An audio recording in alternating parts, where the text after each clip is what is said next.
A knock in the blizzard. The wind howled outside like a wild beast. Snow slammed against the small metal shelter, rattling every loose panel.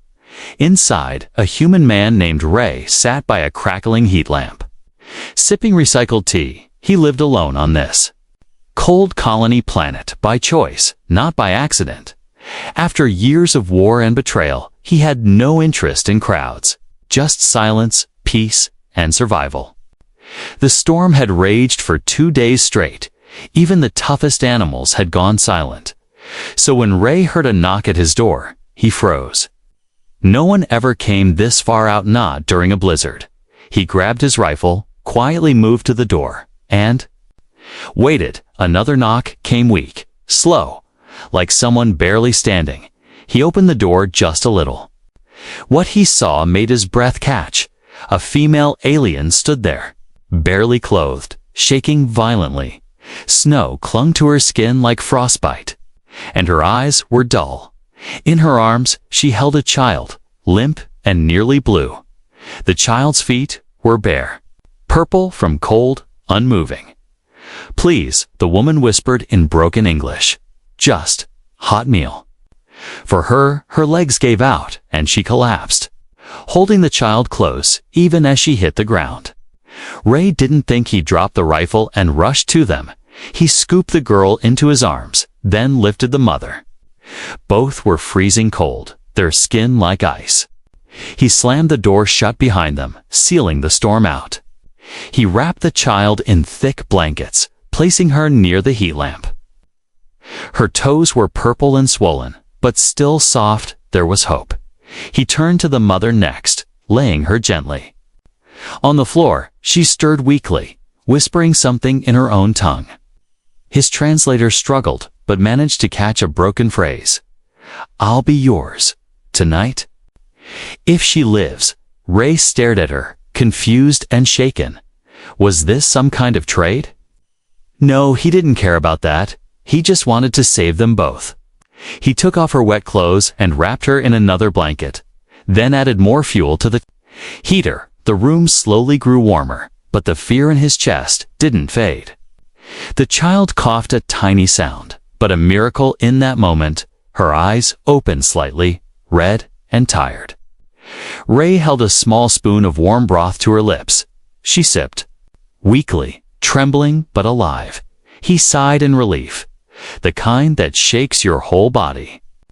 Hours passed, and the mother remained asleep. Her chest rose and fell steadily now.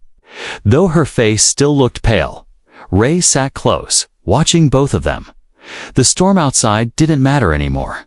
He had strangers in his home, fragile, broken, and terrified, and somehow they had found their way to his door. He looked at the child again, her feet wrapped in soft cloth, her tiny hands clutching the edge of the blanket. She couldn't be older than 4. Her skin had strange patterns, glowing softly in the dark, a trait common in her species.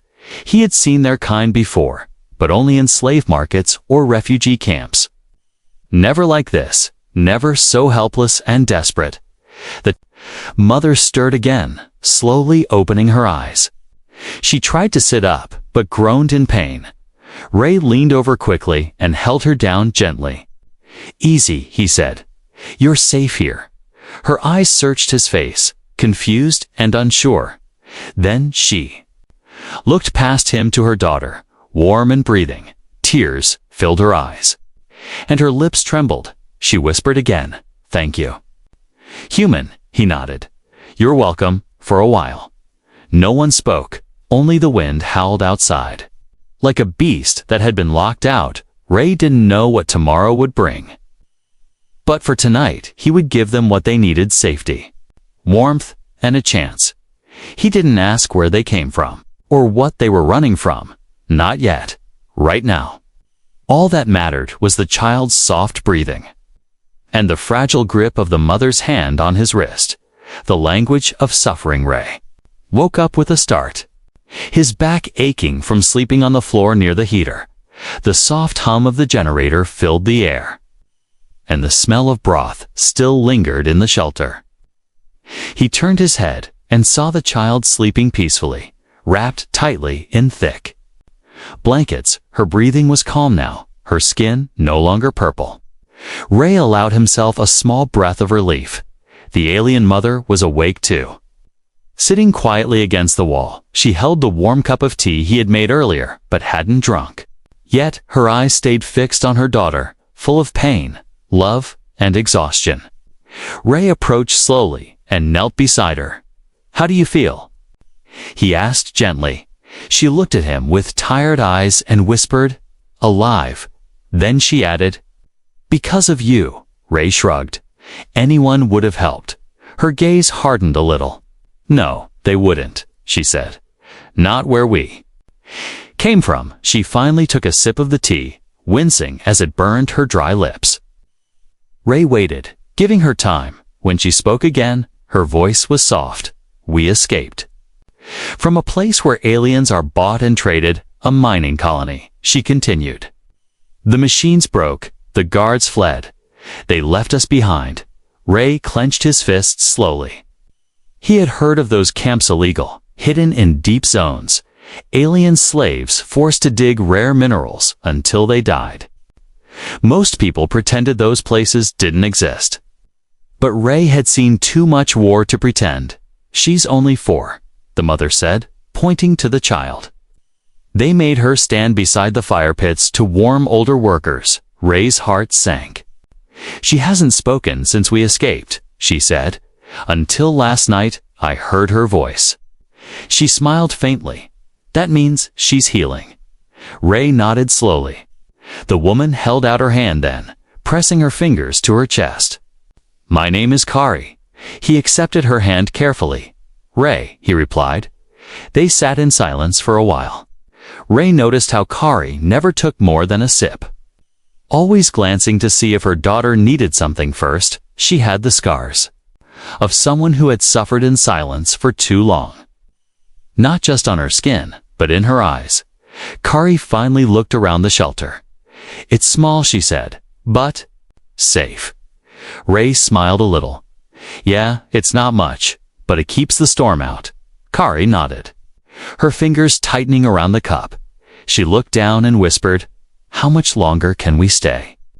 Ray was surprised by the question. "As long as you need," he replied without thinking. Kari looked at him with disbelief. "No price?" she asked. "No." "Deal." Ray shook his head. "I'm not like that." She lowered her head and took a long breath. "Where I come from, kindness is rare. When someone gives you food," she said slowly, "they expect something back." Ray looked at her firmly. "Not here." Kari seemed unsure, like she couldn't understand the idea of help without payment. "Then what are we to you?" she asked. Ray didn't answer right away. He glanced at the little girl still asleep, her tiny hand sticking out from the blanket. "Your people," he finally said. "Not things." That answer made Kari blink several times, like her brain was trying to accept it. After a moment, she whispered, "My people don't believe humans care about aliens." "Some don't," Ray admitted, "but some do." She gave a weak smile. "You're strange." Ray chuckled. "I've heard that before." Later that day, Kari stood up slowly and tried to move around the room. Her legs were still weak, but she helped fold blankets and prepare more broth. She moved like someone used to being ordered around, never acting without checking his face first. Ray didn't like that tit, reminded him of broken soldiers. When the child finally woke again, her eyes looked brighter. Kari ran to her side and hugged her tight, whispering in their native tongue. The girl didn't speak, but she smiled faintly and leaned into her mother's touch. Ray gave her a piece of dried fruit, and her eyes lit up as she chewed it slowly.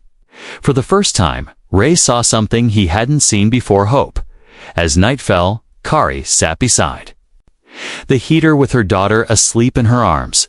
She looked at Ray and said softly, "You didn't have to help us," Ray replied. "Maybe not, but I couldn't let you die out there." Kari nodded, then whispered something again. The translator didn't catch it clearly this time, but Ray heard one word. "Bonded," He didn't ask what it meant, not yet. But deep in his chest, something stirred, something he hadn't felt in years, something warm. She offered herself that night.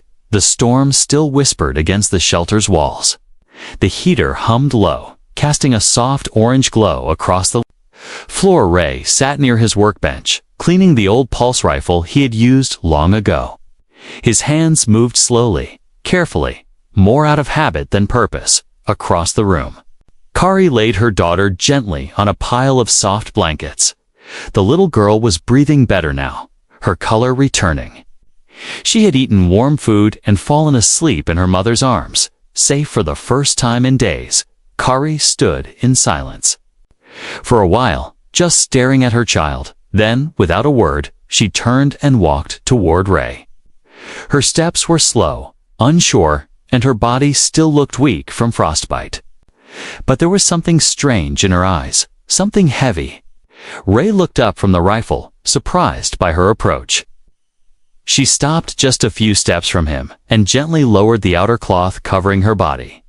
It slid from her shoulders and pooled at her feet, revealing her thin, scarred form. She stood there quietly, trembling not from the cold, but from fear. Ray froze, stunned and confused by what he was seeing. "What are you doing?" he asked, his voice low and steady. Kari looked down, not meeting his eyes. "In my culture," she said softly, "when someone saves your life, saves your child, you offer yourself." Ray set the rifle down immediately and stood up. "No," he said, his voice firmer now. "You don't owe me anything." She didn't move. Didn't pick up her robe. Her voice shook. "If I don't give something, feels like I'm stealing." Ray stepped forward, grabbing a blanket from nearby and gently wrapping it around her shoulders. "You're not stealing," he said. "You're surviving." Kari finally looked at him, her eyes full of confusion and shame. "This is all." "I know," she whispered. "All I've seen. Help has a price." Ray shook his head. "Not here. Not from me." She pulled the blanket tighter around herself, her hands trembling, her lips parted, like she wanted to say something else but couldn't. Instead, tears spilled from her eyes silently. Ray didn't touch her. He just sat down beside her on the floor, letting the silence hold them both. Minutes passed before she finally spoke again. "When we were captured," she said, "they took my mate. He died protecting us. They told me I was still useful." Her voice dropped lower. "They made me work, made me serve." In every way, Ray felt a cold rage build in his chest. But he said nothing. He knew the pain in her voice. He had heard it before, in war, in camps, in lost people. He understood that this wasn't just a gesture, was a survival reflex. A scar worn so long it became a habit. "I thought if I offered myself," Kari said slowly, "you would let us stay." Ray finally looked her in the eyes. "You don't have to do anything for that," he said. "You've already done enough. Just by surviving." Kari stared at him for a long moment, then lowered her head. "Why are you different?" she asked. "Why would you care?" Ray leaned back against the wall, eyes tired. "Because I've been where you are," he said. "Alone, broken, forgotten. And I know what it's like to wish someone would just care without asking for anything back." The heater flickered gently, its warmth filling the small space. Kari sat beside him, still wrapped in the blanket. She didn't speak again that night, but her body slowly relaxed, her shoulders dropping, her breathing calming, and for the first time in many years, she slept without fear. Ray stayed awake, watching the door. Outside, the blizzard still screamed. But inside, something had shifted. Not just safety, but trust. And though he hadn't asked for it, something sacred had been placed in his hands. Something more valuable than any payment, her dignity. The Child Speaks morning came slowly, with soft gray light slipping through the small window of the shelter. The storm outside had calmed, leaving behind deep silence and a thick white world. Inside, the heater still glowed warmly. and the air smelled of clean cloth and boiled grain. Ray stretched his arms and stood from the floor, his joints cracking from a rough night's rest. He glanced toward the far side of the room where Kari and her daughter were still sleeping. The little girl lay curled under thick blankets, her head resting on her mother's shoulder. Kari held her tightly, even in sleep, as if afraid to let go. Ray moved quietly, not wanting to wake them. He poured warm water and prepared a small breakfast of dried fruit and heated grain mash. He wasn't a cook, but he knew enough to feed someone who needed strength. The sound of the pot clinking must have reached them. Kari stirred first, her eyes blinking slowly. Adjusting to the light, she sat up with care, her arms still around the small girl beside her. Ray smiled gently. "Morning," Kari nodded, her voice still soft. "Good morning." Then something happened, something small but powerful. The child turned her head, looked at Ray, and whispered, "Food." Ray's eyes widened, and Kari gasped quietly. She looked down at her daughter in disbelief. "You spoke," she whispered, tears already forming. The little girl looked confused, then nodded slowly. Ray knelt beside them with the bowl in hand. "Yes, sweet one," he said. "I brought food." The girl sat up with effort, her body still tired. But her eyes were brighter now. She reached out with tiny hands and took the bowl gently. Kari placed her hands over her mouth, silently crying. "She hasn't said a word in weeks." She said not one word. Ray felt something stir deep in his chest. He didn't need to speak. He just watched the little girl eat. One spoon at a time. She was careful, polite, never wasting even a single drop. Every bite she took was a victory against the life she had escaped. After a few minutes, the girl looked at him again. "Are you going to take us away?" she asked, her voice barely more than a whisper. Ray shook his head gently. "No, you're safe here." She paused. "You won't sell my mama." Ray's chest tightened, and he said softly, "Never." The child looked at her mother. Then, back at Ray. "Then I like you," she said. It was a simple sentence, but it carried the weight of pain, fear, and slow healing. Kari pulled her daughter into her arms and held her tight. Her body trembled with emotion, but her eyes were full of light. Later that day, Kari began helping around the shelter. Though her movements were still weak, she insisted on doing something. Anything. She boiled water, cleaned dishes, folded blankets. Ray tried to stop her, but she only smiled. "If I'm working," she said, "then I don't feel helpless." Ray understood, so he let her help, guiding her when needed. She moved through his space like someone who had lived under constant fear. She waited for approval before touching anything, always looking for signs she was unwanted. Ray made sure to smile often, to speak softly, and to give her space to breathe. The little girl began to follow Ray around. She asked questions, curious ones, innocent ones, heartbreaking ones. "What is this machine? Why do you live alone? Do you miss your mama too?" Ray answered each question with care. He showed her his small tools, his old music player, his garden tent. She laughed when she saw the plants inside. "You grow green things in the snow?" She giggled. Ray chuckled. "With enough care, anything can grow." Kari watched it all quietly, her hands pressed to her chest. Ooh. She saw something she hadn't seen in years. Her daughter, smiling, not pretending, not hiding pain, but really smiling. She looked at Ray and whispered, "She trusts you?" Ray didn't answer with words, but with a gentle nod, he felt it too. That night, the girl curled up next to Ray by the heater. Kari joined them. Resting her head near his shoulder, they sat in silence as the stars blinked outside through the frost-covered window.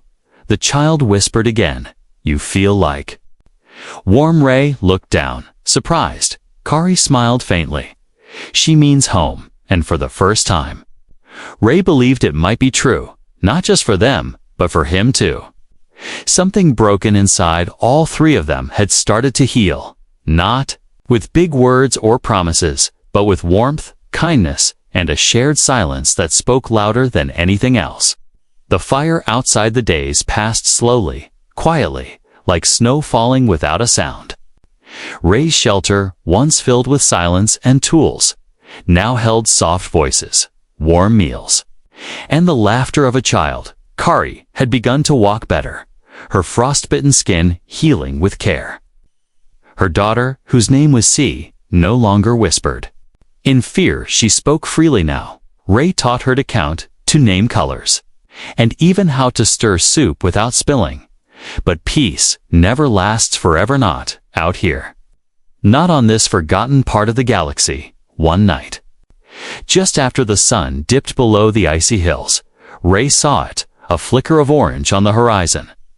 Not like the pale glow of stars, fire. He walked outside, stepping carefully through the snow. His breath froze in the air, but he didn't care. He pulled out a pair of old binoculars and stared into the distance. There it was, fire trail, cutting through the white land like a scar. A vehicle, fast, heavy, and heading straight toward his outpost. Ray's face grew cold. Not from the wind, but from dread. He rushed inside, bolted the door, and locked the inner seal. Kari stood up immediately, alarm in her eyes. "What is it?" she asked, holding C close. "Someone's coming," Ray said, "and it's not friendly." Kari's face lost all color. "The slavers," she whispered. "They hunt the ones who escape." Ray nodded slowly. "I figured," he said, loading his old rifle with trembling fingers. He looked at her. "Hide her." Kari didn't argue.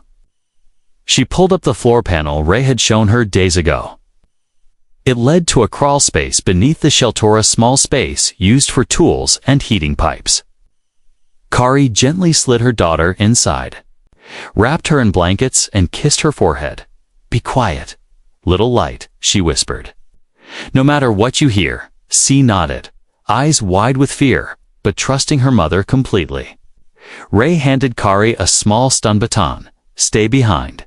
"Me," he said. "Don't speak unless I tell you." She took it with shaking hands. "Ray," she said, "if they take me, please don't let them find her." Ray looked at her, steady and strong.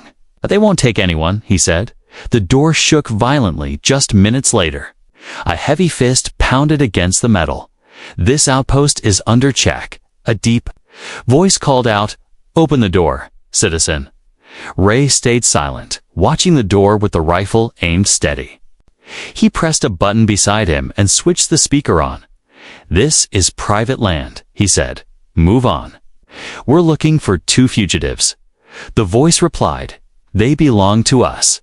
"They belong to no one," Ray said calmly.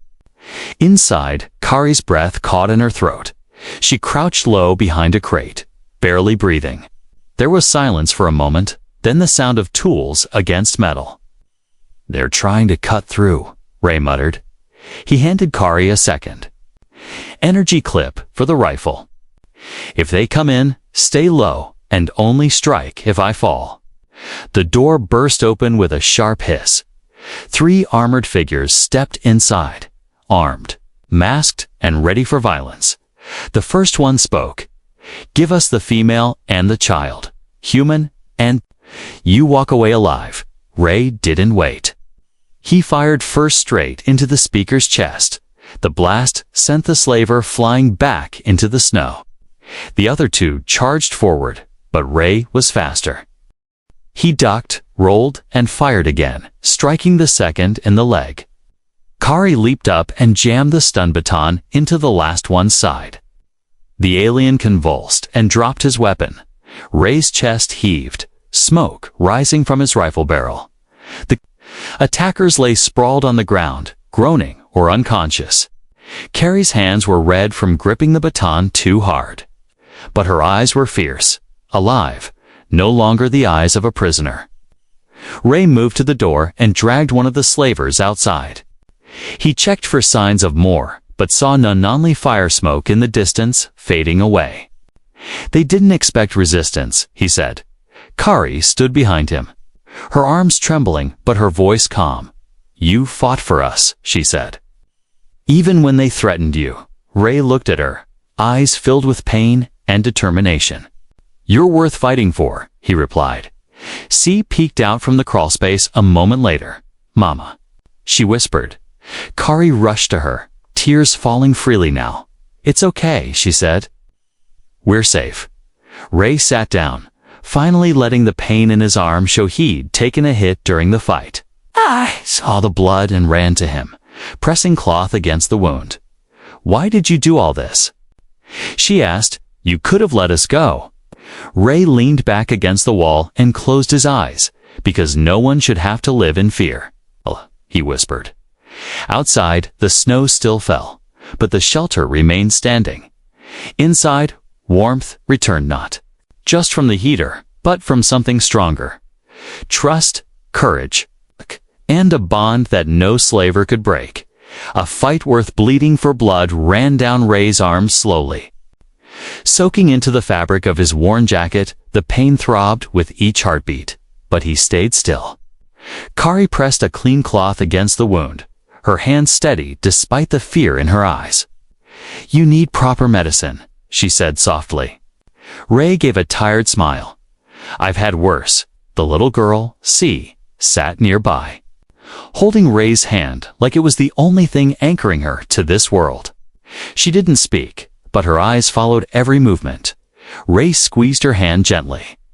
I'm okay, sunshine, he whispered. You're safe now, Kari looked up at him, her voice trembling now.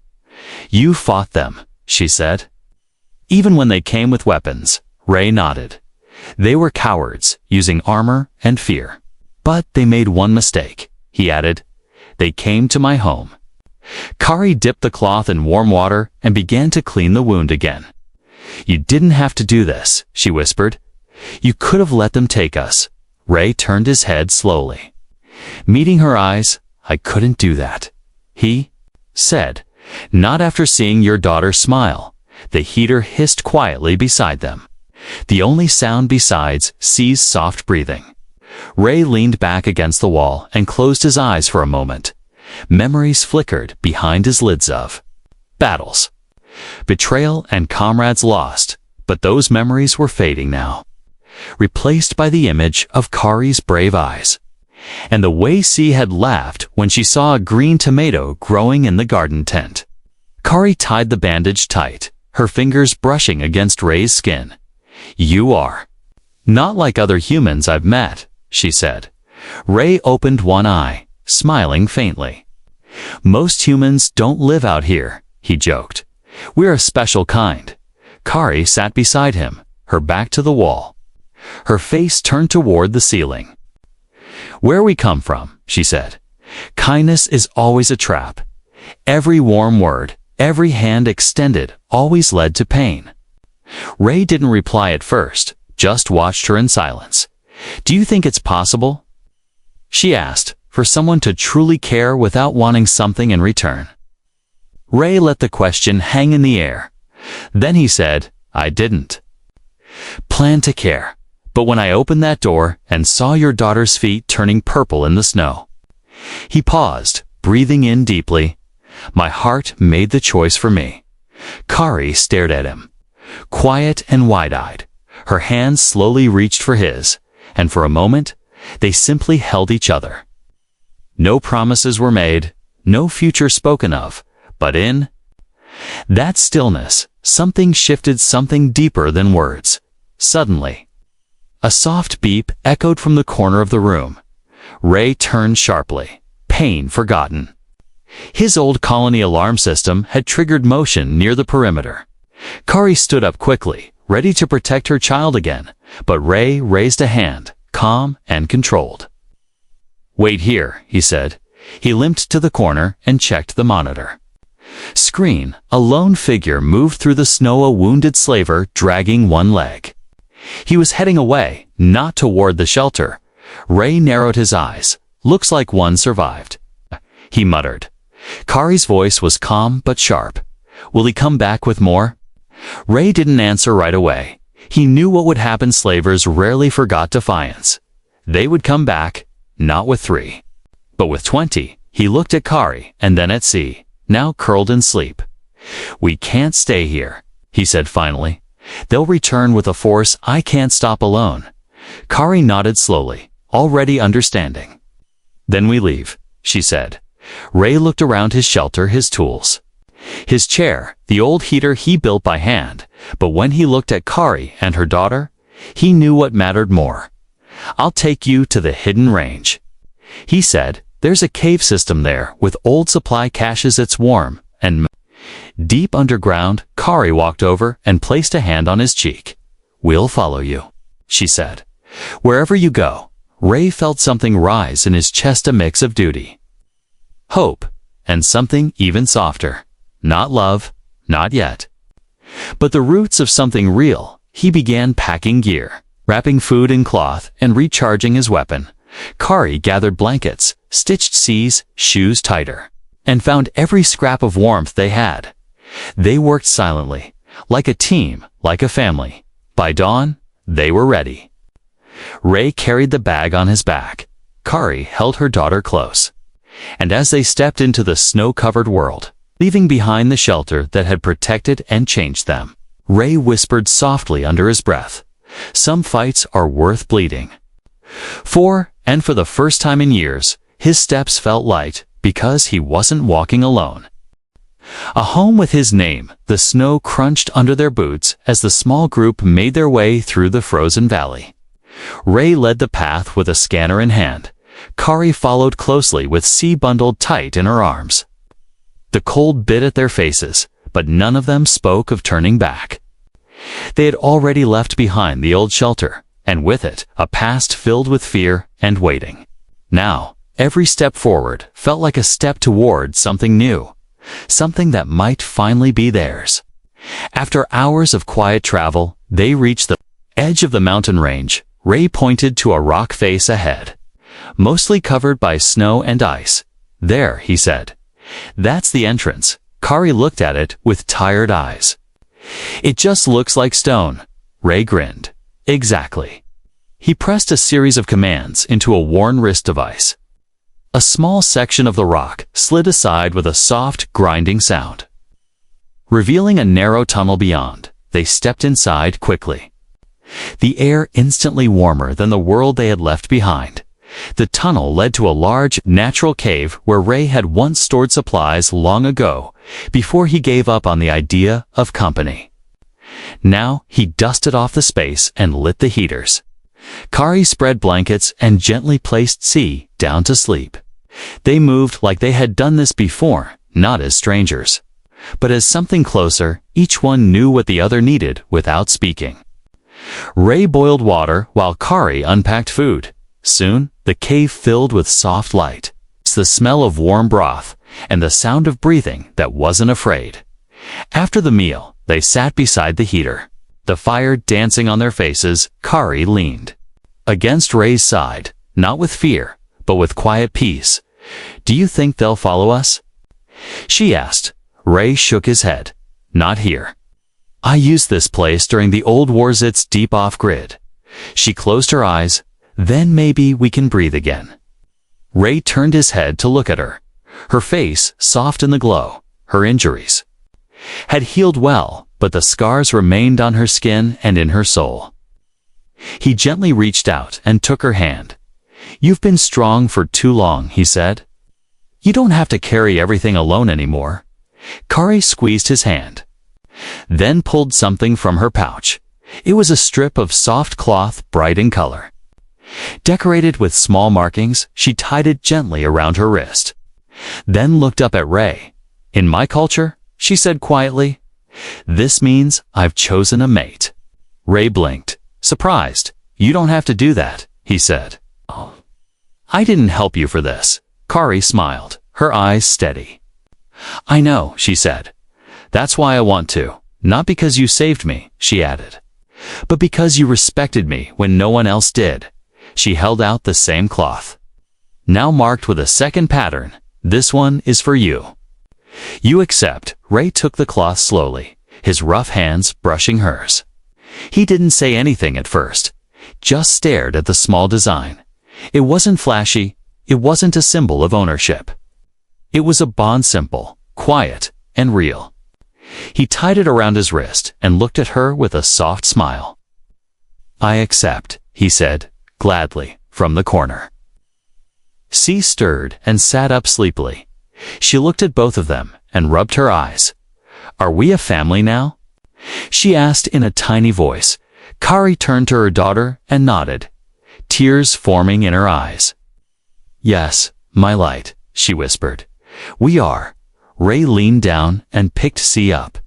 Cradling her in his arms, "You'll always be safe," he told her. "This cave may be made of stone, but it's home now, and you," he said to her gently, "belong here."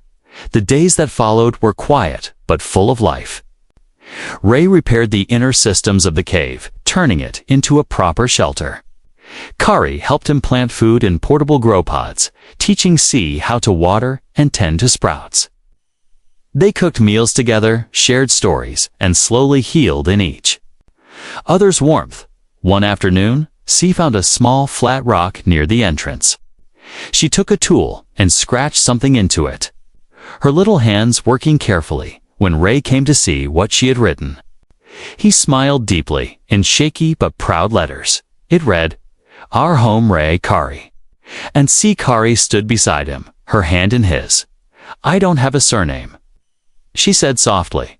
Ray looked at her, eyes kind and steady. "Then take mine," he said, and without another word, she nodded. No one could erase the pain of their past, but together, they had built something stronger than pain. They had built family, trust, and a future. And in that quiet cave beneath the snow, they finally found what they had all longed for, a home with his name.